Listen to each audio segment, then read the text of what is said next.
Part 20, Lara. Mga kasummer, kilalanin si Lara.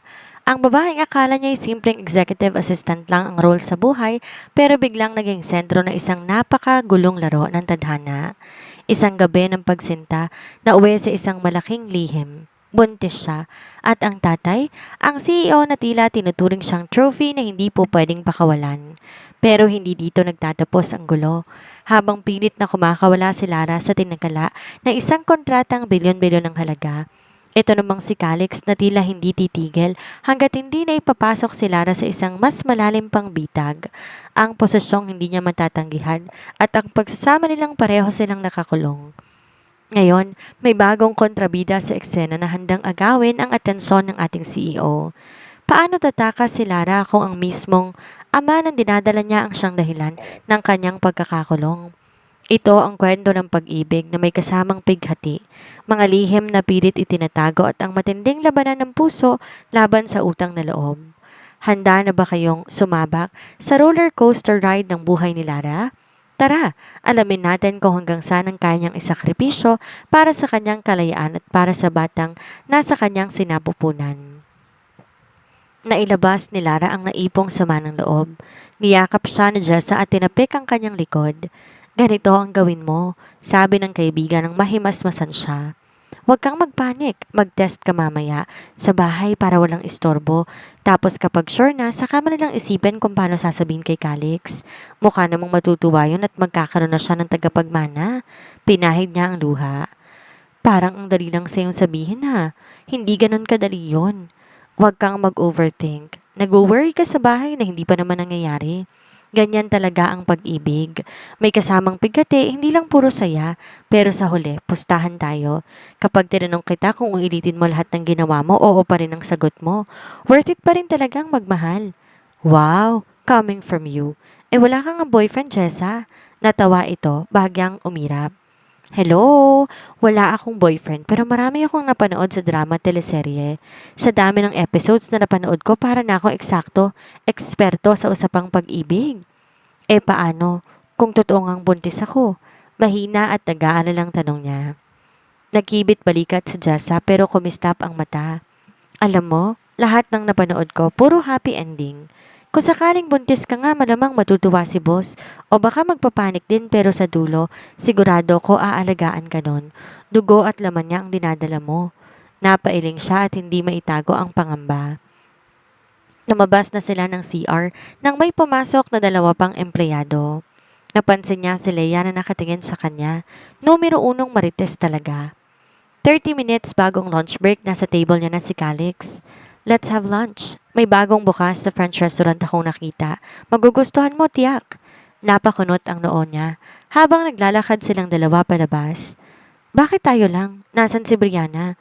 Usually sinasama mo siya sa mga ganito. Saglit na tumigil si Calix at tiningnan siya. This is just you and me. Sumikdo ang dibdib niya. Baka magtampo yon kapag hindi mo sinama. Ikaw ang gusto kong pakainin, Lara. Parang pumapayat ka na. Putol ni Calix. Binuksan pa ang pinto ng sasakyan para sa kanya. Habang nakasakay na sila at patungo sa mamahaling restaurant, di maiwasang magtanong siya sa sarili kung anong dahilan ng biglang paglalaan ni Calix ng oras sa kanya.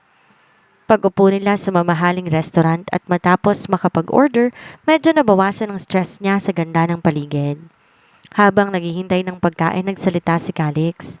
After this, pupunta tayo sa ospital. Nalaglag halos ang kutsara niya. Ospital? Bakit? Masama bang pakiramdam mo?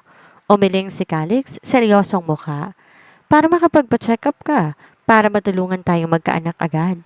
Parang may kumalampag sa loob ng tenga niya. Hindi siya makapagsalita kaagad.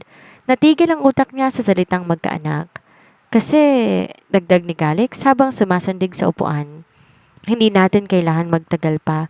The sooner the better. Mabilis kong makukuha ang 50% share mo at alam mo na mas mapapanatag si Lolo na may tagapagmana ko. May assets pa siya na ibibigay lamang sa unang apo niya sa tuhod. Ramdam niya ang pamamanhid ng mga daliri niya. Nag-aalimpuyo ang takot. Hindi pa siya sigurado kung buntis nga siya o hindi. Pero ayon niyang kasabay niya si Calix na makaalam. Mabilis siyang kumurap, pilit na nag-iisip ng paraan. Calix, sa tingin ko, hindi mo na magandang magpa-check up ngayon eh. Medyo masama ang pakiramdam ko. Tsaka na lang siguro kapag okay na ako. Tumuwid ng upo si Calix at tinitigan siya ng diretsyo. Anong nararamdaman mo? Migraine. Mabilis niyang sagot sabay hawak pa sa sentido. Tsaka may monthly period na ako. Sayang ang check-up kung di rin naman tayo pwedeng mag-ano. Hindi niya masabi ang huling salita. Ngunit imbes na makumbinse, ngumiti lang si Calix. Mas lalo kang dapat magpatingin kung may nararamdaman ka para sigurado. Calix, hindi na kailangan. 10 minutes na ang ospital mula dito. After that, tapos na. Ayokong pinapatagal ang mga bagay na po pwede namang gawin kaagad. Napapikit siya at napabuntong hininga. Alam niyang wala ng lusot. Kaya nang matapos silang kumain, diretso silang sumakay ng kotse at binebay ang kalsada papuntang ospital. Sa bawat metro ng biyahe, pakiramdam ni Lara parang lalong umihigpit ang invisible na tanikala.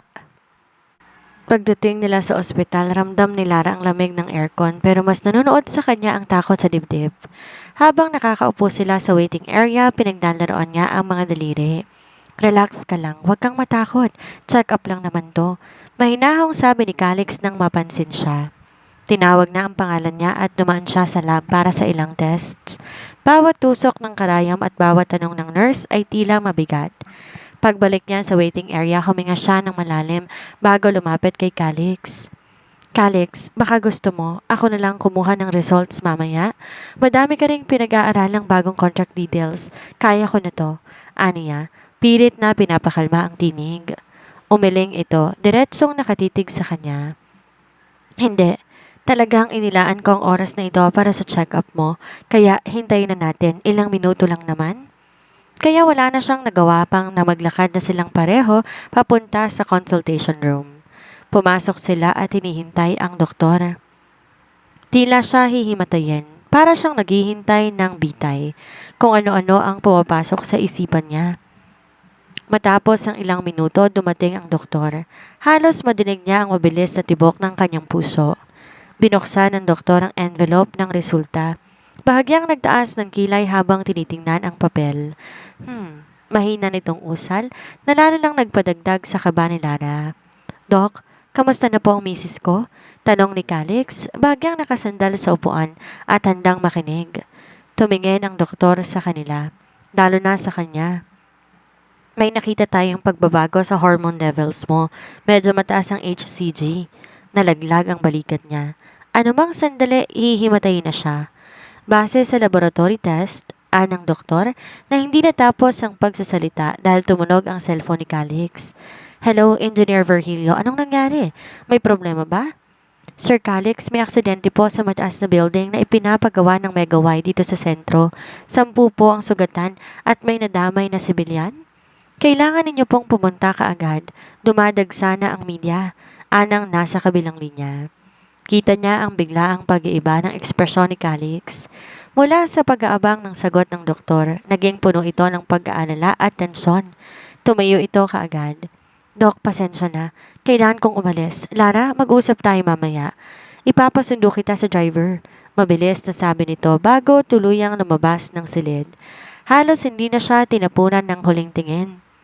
Pagkasara ng pinto, bumaling ang doktor kay Lara. Mrs. Toledo, buntis ka. Congratulations!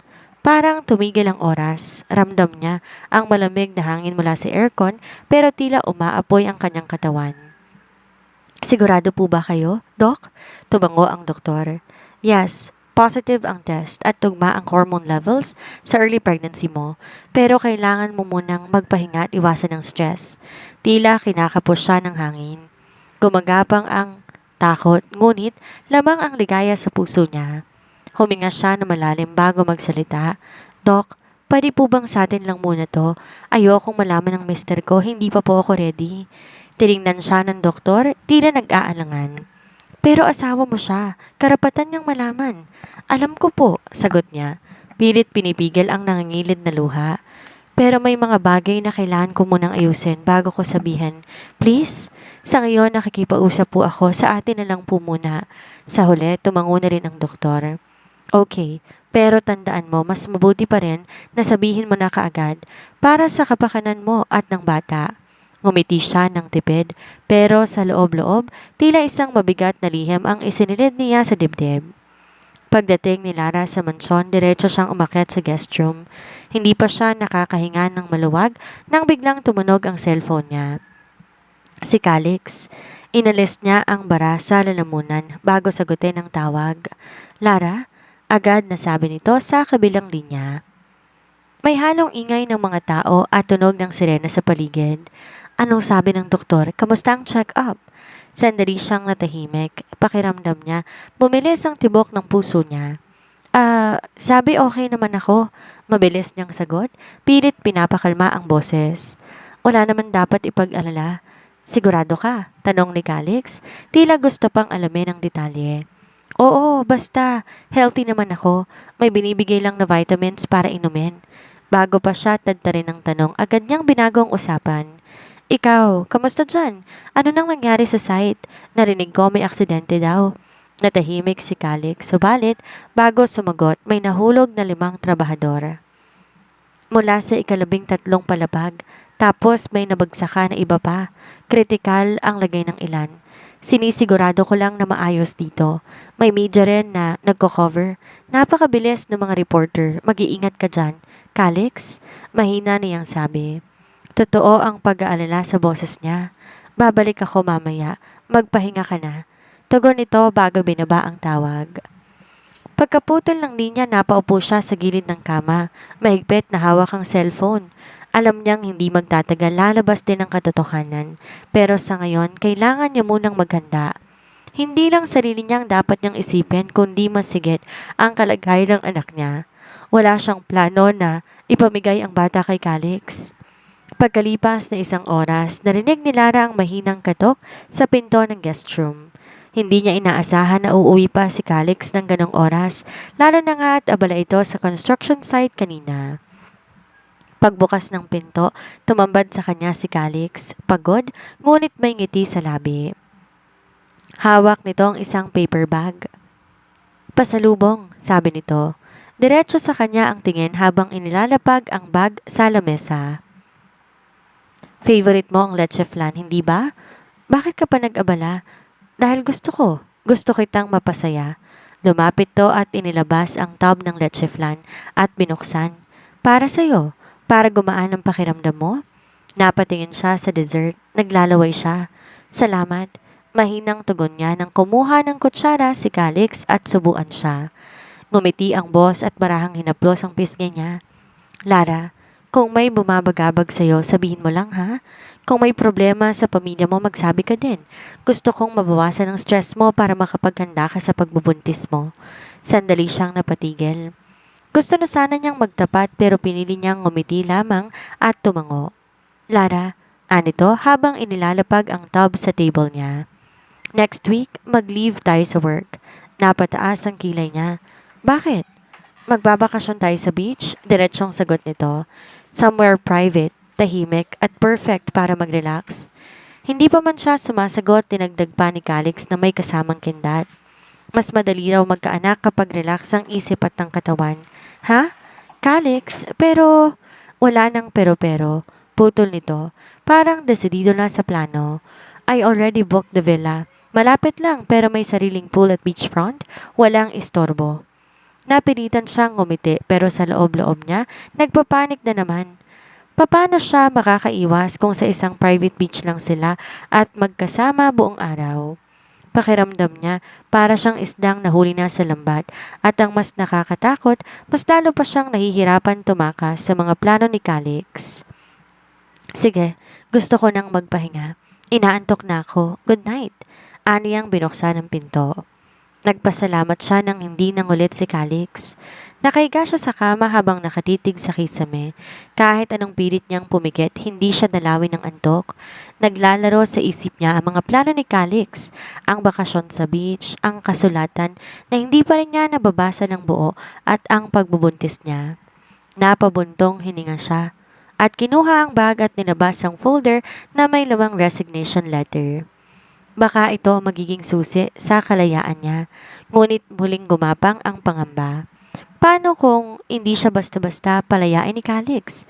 At paano kung malaman nitong buntis siya bago siya makaalis? Kinabukasan, maaga pa lang hindi na siya mapakali.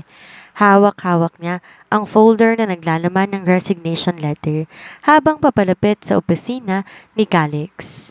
Nakasalubong niya si Jessa at agad siyang hinatak sa gilid. Ano na? Nakapag-test ka ba? Marahan siyang tumango. Anong result? Magiging ninang na ba ako, Jessa? Buntis nga ako. Natutop ni Jessa ang bibig. OMG, dinadala mong tagapagmana ng Megawide Corporation? Shh! Huwag kang maingay. Jessa, ikaw lang sinabihan ko nito. Kapag may ibang nakaalam, friendship over tayo. Tumango ang kaibigan. Oo, walang makakaalam. Basta ninang ako, ha? Oo na, sige. Umalis ka na at padating si Leia. Taboy niya sa kaibigan.